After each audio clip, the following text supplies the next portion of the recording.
A lei do fortalecimento. Só líderes seguros dão poder aos outros. Praticamente todo mundo já ouviu falar em Henry Ford, o revolucionário inovador da indústria automobilística e uma lenda da história empresarial americana. Em 1903, ele foi um dos fundadores da Ford Motor Company, acreditando que o futuro do automóvel estava em torná-lo acessível ao trabalhador americano médio. Construirei um carro motorizado para as multidões. Será grande o bastante para a família, mas pequeno o suficiente para que uma pessoa o guie e consiga mantê-lo. Será construído com os melhores materiais, pelos melhores homens disponíveis, a partir dos projetos mais simples que a engenharia moderna puder conceber. Mas terá um preço tão baixo que todo homem que tem um bom salário será capaz de ter um, para desfrutar com sua família da bênção das horas de prazer nos grandes espaços abertos de Deus. Henry Ford realizou essa visão com o modelo T, e ele mudou a face da vida americana do século XX. Em 1914, Ford produzia quase 50% de todos os automóveis nos Estados Unidos. A Ford Motor Company parecia uma história de sucesso americana. Entretanto, nem toda a história de Ford é de conquistas positivas, e um dos motivos é que ele não seguiu a lei do fortalecimento. Henry Ford era tão apaixonado por seu modelo T que nunca quis modificá-lo nem melhorá-lo. Tampouco queria que alguém ajustasse o seu projeto.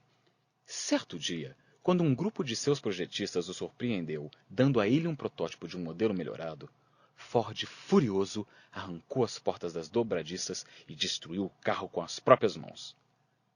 Por quase 20 anos, a Ford Motor Company ofereceu apenas um projeto, o modelo T, que Henry Ford desenvolvera pessoalmente.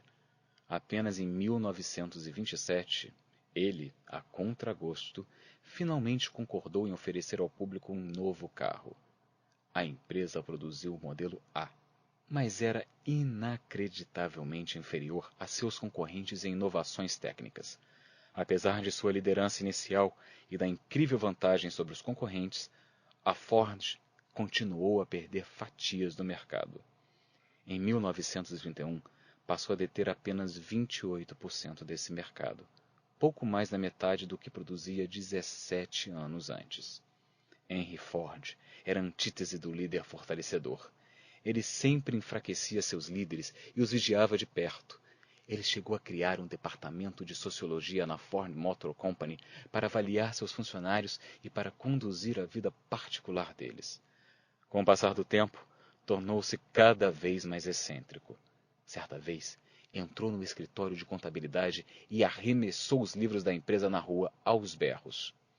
O relacionamento mais peculiar de Ford talvez fosse com seus executivos, especialmente seu filho Edsel. O jovem Ford trabalhava na empresa desde criança. À medida que Henry tornava-se cada vez mais excêntrico, seu filho passou a trabalhar mais duro para manter a empresa funcionando. Se não fosse por ele, a Ford Motor provavelmente teria fechado as portas na década de 30. Henry acabou dando a seu filho a presidência da empresa, mas ao mesmo tempo minava a atuação do mesmo. Sempre que um novo líder ascendia na empresa, Henry o derrubava. Dessa forma, a empresa continuou a perder seus melhores executivos. Os poucos que permaneceram ficaram porque imaginavam que um dia o velho Henry morreria, e Edsel finalmente assumiria o controle e ajeitaria as coisas. Mas não foi o que aconteceu. Em 1943, Edsel morreu aos 49 anos de idade. Surge então outro Henry Ford. O filho mais velho de Edsel, Henry Ford, II, de 26 anos de idade, deixou a marinha para retornar a Dearborn, Michigan, e assumir a empresa. Inicialmente, ele enfrentou a oposição dos entrincheirados seguidores de seu pai. Mas em 2 anos, conseguiu conquistar o apoio de várias pessoas fundamentais. Recebeu o apoio da diretoria. Sua mãe controlava 41% das ações da Ford e convenceu seu avô a se afastar para que ele pudesse substituí-lo como presidente. O jovem Henry assumiu uma empresa que há 15 anos não tinha lucros. Na época, perdia $1 milhão por dia. O jovem presidente sabia que aquilo estava acima dele. Então começou a procurar líderes. Felizmente, o primeiro grupo se aproximou dele. O coronel Charles Tex Thornton chefiou uma equipe de 10 homens que tinham trabalhado juntos no departamento de guerra durante a Segunda Guerra Mundial. A contribuição deles para a Ford foi fundamental. Nos anos seguintes, o grupo produziu 6 vice-presidentes e 2 presidentes da empresa. O segundo influxo de liderança se deu com a entrada de Ernie Bridge, um experiente executivo da General Motors e ex-presidente da Bendix Aviation. O jovem Henry o contratou como vice-presidente executivo da Ford, na expectativa de que ele assumisse o comando e mudasse a sorte da empresa. Ele foi bem-sucedido. Bridge logo incorporou mais de 150 impressionantes executivos da General Motors e em 1949 a Ford estava novamente nos trilhos. Naquele ano, a empresa vendeu mais de 1 milhão de Fords, Mercurys e Lincolns, as melhores vendas desde o modelo A. Se Henry Ford II tivesse seguido a lei do fortalecimento, a Ford poderia ter crescido bastante para engolir a General Motors e voltar a ser a maior empresa automobilística. Mas apenas líderes seguros conseguem dar poder aos outros, e Henry se sentiu ameaçado. O sucesso de Tex Thornton, Ernie Bridge e Lewis Kurzweil, um lendário executivo da GM que Bridge levara para a empresa, fez Henry se preocupar com seu próprio lugar na Ford. Sua posição não era baseada na influência, mas em seu nome e no controle das ações da empresa por sua família. Qual foi a solução de Henry? Ele começou a lançar um executivo contra o outro. Primeiro Thornton contra Kurzweil. Depois, após Thornton ter sido demitido, ele fez Kurzweil voltar-se contra Bridge. Esse se tornou o padrão de liderança de Henry Ford II. Sempre que um executivo conquistava poder e influência, Henry abalava a autoridade da pessoa ao transferi-la para uma posição de menor poder, ao apoiar os subordinados daquele executivo ou ao humilhá-lo publicamente. Essa manobra foi aplicada enquanto esteve na Ford.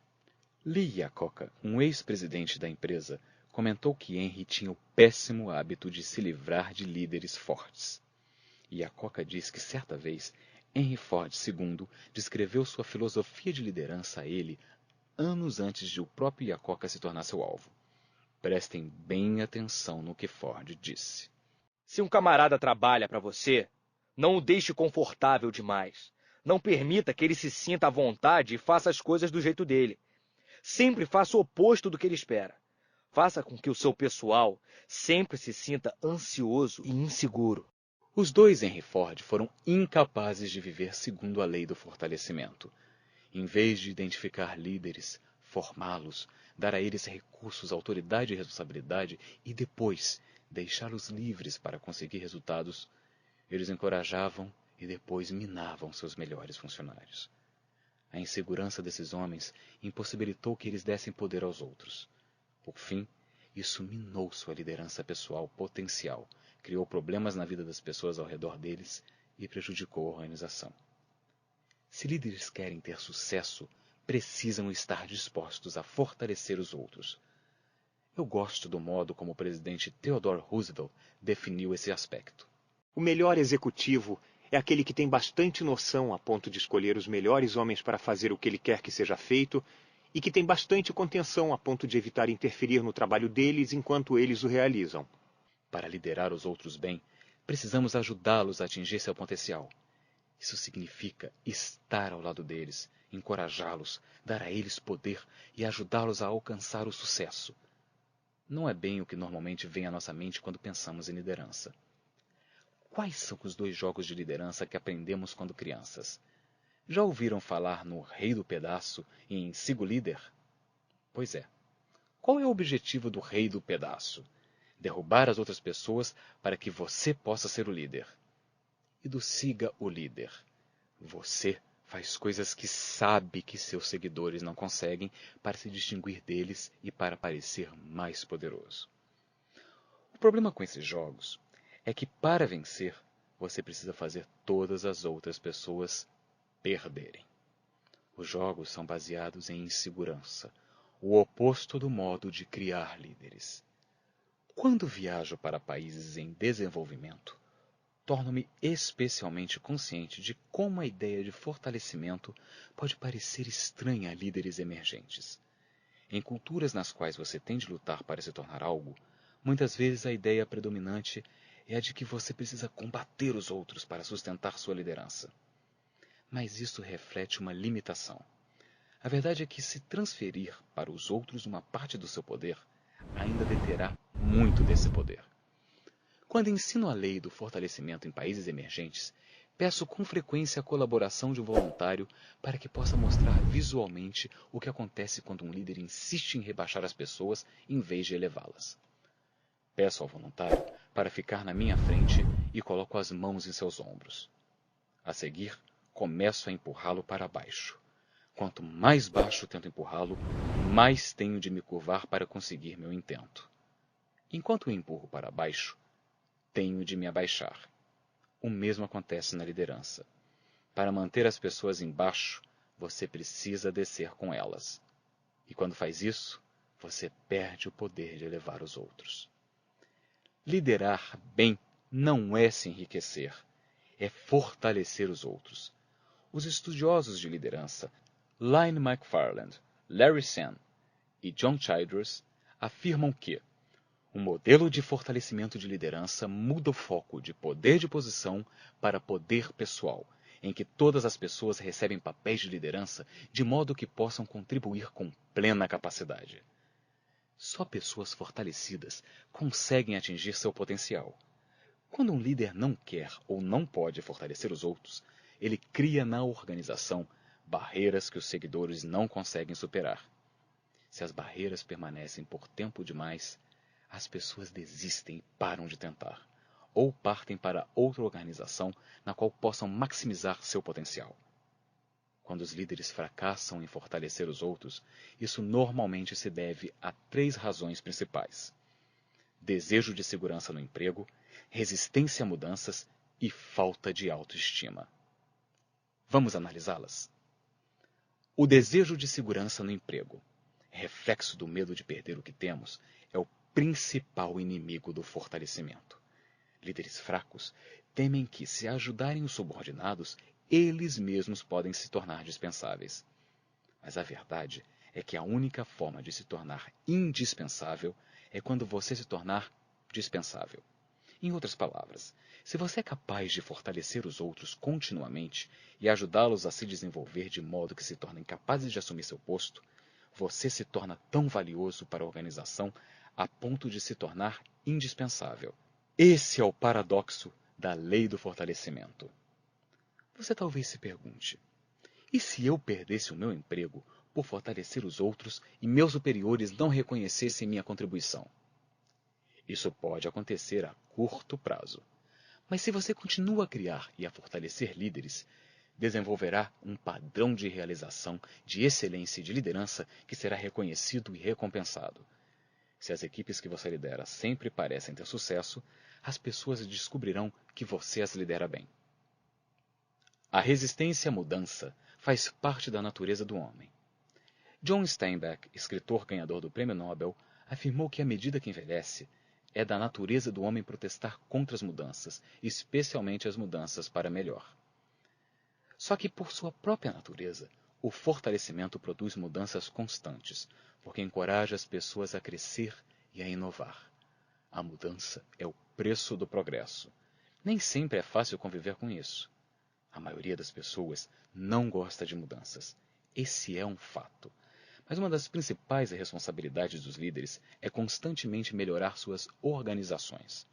Como líder, você precisa aprender a abraçar as mudanças, desejá-las e buscá-las. Líderes eficazes não apenas desejam a mudança, mas também se tornam agentes de mudança. A falta de autoestima é outro problema. O escritor John Pearce observou que você não pode liderar uma carga de cavalaria se achar que fica engraçado em cima de um cavalo. Pessoas conscientes de si mesmas raramente são boas líderes. Elas se concentram em si mesmas, preocupam-se com a aparência com que os outros pensam se são estimadas ou não. Elas não podem dar poder aos outros, porque acham que elas mesmas não têm poder. E você não pode dar o que não tem. Os melhores líderes têm uma grande autoestima. Eles acreditam em si mesmos, em sua missão e em seu pessoal. Buck Rogers, ex-vice-presidente internacional de marketing da IBM, que o diga. Para aqueles que confiam em si mesmos, a mudança é um estímulo, porque eles acreditam que uma pessoa pode fazer diferença e influenciar o que acontece ao redor deles. Essas pessoas são as realizadoras e as motivadoras. Elas também são as fortalecedoras. Só os líderes seguros são capazes de renunciar. Mark Twain, certa vez, observou que grandes coisas acontecem quando você não se preocupa com quem fica com o crédito. Mas acredito que é possível ir além disso. Acredito que as maiores coisas só acontecem quando você dá o crédito aos outros. Ouça a opinião do almirante James Stockdale, candidato derrotado à vice-presidência dos Estados Unidos em 1992. A liderança deve se basear na boa vontade. Ela representa um compromisso claro de todo o coração para ajudar os seguidores, e como líderes, precisamos de homens de bom coração que ajudem tanto que de fato eliminem a necessidade de sua função. Mas líderes assim nunca perdem a função, nunca ficam sem seguidores. Por mais estranho que possa parecer, os grandes líderes conquistam autoridade ao abrir mão dela. Se você deseja ser um grande líder, precisa obedecer à lei do fortalecimento. Um dos maiores líderes dos Estados Unidos era conhecido por sua humildade e sua disposição de transferir seu poder e sua autoridade aos outros, Abraham Lincoln. O grau de sua segurança como líder pode ser vista na escolha do seu gabinete. A maioria dos presidentes escolhe aliados que pensam de modo semelhante. Mas não Lincoln. Em uma época de agitação para o país, quando as facções eram fortes, Lincoln reuniu um grupo de líderes que seria forte pela diversidade e pelo desafio mútuo. Um dos biógrafos de Lincoln explicou seu método. Um presidente escolher um adversário político para um cargo no gabinete era algo sem precedentes, mas deliberadamente cercar-se depois de todos os seus antagonistas desapontados parecia ser um convite à tragédia. Lincoln, para simbolizar suas intenções sinceras, quis o conselho de homens tão fortes quanto ele ou ainda mais fortes. Que ele não tenha demonstrado medo de ser esmagado ou atropelado por homens como aqueles revelava ou absoluta ingenuidade ou uma confiança serena em sua capacidade de liderança. O desejo de Lincoln de unificar o país era mais importante que seu conforto pessoal. Sua força e sua autoconfiança permitiram que ele colocasse em prática a lei do fortalecimento e atraísse grandes líderes para o seu círculo. Lincoln sempre demonstrou a capacidade de fortalecer os outros. Isso teve um papel fundamental em seu relacionamento com os generais durante a Guerra Civil. No início, ele teve dificuldade de encontrar quem merecesse sua confiança. Quando os Estados do Sul se separaram, os melhores generais da Terra seguiram rumo sul para servir a Confederação. Mas Lincoln nunca perdeu a esperança, nem deixou de dar a seus líderes poder e liberdade, mesmo que aquela estratégia tivesse falhado com os generais anteriores. Quer um exemplo? Em junho de 1863, Lincoln entregou o comando do exército do Potomac nas mãos do general George Meade. Lincoln esperava que ele fizesse um trabalho melhor que o dos generais anteriores, Ambrose Burnside e Joseph Hooker. Algumas horas depois da nomeação de Meade, Lincoln enviou-lhe uma mensagem. Considerando-se as circunstâncias, ninguém jamais recebeu um comando mais importante que esse. E não tenho dúvidas de que você justificará plenamente a confiança que este governo depositou em você. Nenhuma instrução desse quartel-general o importunará. Seu exército está livre para agir com liberdade, do modo que achar adequado, em função das circunstâncias que se apresentarem. Todas as forças em sua área de atuação estarão sujeitas às suas ordens. O primeiro desafio relevante de Meade surgiu quando ele comandou o exército em uma pequena cidade da Pensilvânia. Foi um teste no qual ele foi aprovado com mérito. No final, porém, Meade não seria o general que faria pleno uso do poder oferecido por Lincoln. Caberia a Ulysses Grant mudar o rumo da guerra. Mas, quando necessário, Meade deteve o exército de Lee e impediu o general confederado de seguir para Washington. Lincoln utilizava a lei do fortalecimento de forma tão coerente quanto o hábito que Henry Ford tinha de violá-la. Quando seus generais se saíam bem, Lincoln dava a eles o crédito. Quando se saíam mal, assumia a culpa. Donald Phillips, especialista em Lincoln, reconheceu que durante a guerra, Lincoln continuou a aceitar publicamente a responsabilidade por batalhas perdidas ou por oportunidades desperdiçadas. Ele conseguiu resistir durante a guerra e continuar a dar poder aos outros por sua segurança pétrea. Você não precisa ser um líder da estatura de Lincoln para fortalecer os outros. O principal ingrediente para fortalecer os outros é uma profunda crença nas pessoas. Se você acredita nos outros, eles acreditarão neles mesmos. Quando recebo um bilhete de encorajamento de alguém próximo de mim, eu o guardo. Tenho carinho por essas coisas. Anos atrás, recebi um bilhete de Dan Heyland, a pessoa de fora da minha família com quem provavelmente mais trabalhei, para fortalecê-lo ao longo dos anos. Dan era meu pastor executivo quando eu estava na Skyline. Quer ouvir o que ele escreveu? John, o máximo em orientar passou a ser realidade. Estão pedindo que eu lecione sobre fortalecimento. Só posso fazer isso porque você me fortaleceu antes. Ainda está muito claro em minha mente o dia em que você assumiu um risco e me escolheu como seu pastor executivo. Você confiou a mim uma grande responsabilidade, a liderança diária da equipe e dos ministros de sua igreja. Você me liberou com autoridade. Acreditou em mim, talvez mais do que eu mesmo acreditava em mim. Você demonstrou sua fé e sua confiança em mim de tal forma que eu pude confiar em sua crença, e ela acabou por também se tornar minha. Sou muito grato pelo impacto modificador que você teve em minha vida. Dizer obrigado não faz justiça ao meu sentimento. Eu o amo e o valorizo. É mais apropriado. Talvez a melhor forma de mostrar minha gratidão seja passar o presente que você me deu para os outros líderes em minha vida. Sou muito grato a Dan por tudo que ele fez por mim e acredito que ele me devolveu muito mais do que dei a ele. E realmente gostei do tempo que passei com ele, ajudando-o a crescer. A verdade é que o fortalecimento é poderoso, não apenas para a pessoa que está sendo desenvolvida, mas também para o mentor. Engrandecer os outros engrandece ainda mais você. Dan me tornou melhor do que sou, não apenas porque ajudou a conquistar muito mais do que poderia fazer sozinho, mas também porque todo o processo me tornou um líder melhor. Esse é o impacto da lei do fortalecimento. É um impacto que você pode experimentar como líder desde que esteja disposto a acreditar nas pessoas e a abrir mão do poder. Conforme prometi, incluí alguns questionamentos no fim de cada faixa para ajudá-lo a aplicar cada lei à sua vida. Não queime etapas. Só passe para a próxima faixa depois de refletir sobre as questões. Considere-as como experiência de aprendizado. Como aplicar a lei do fortalecimento à sua vida? Como você se classificaria em relação à autoestima? Você é confiante? Acredita que tem valor? Funciona com base na ideia de que tem algo de positivo a oferecer às pessoas e à sua organização? Está disposto a assumir riscos?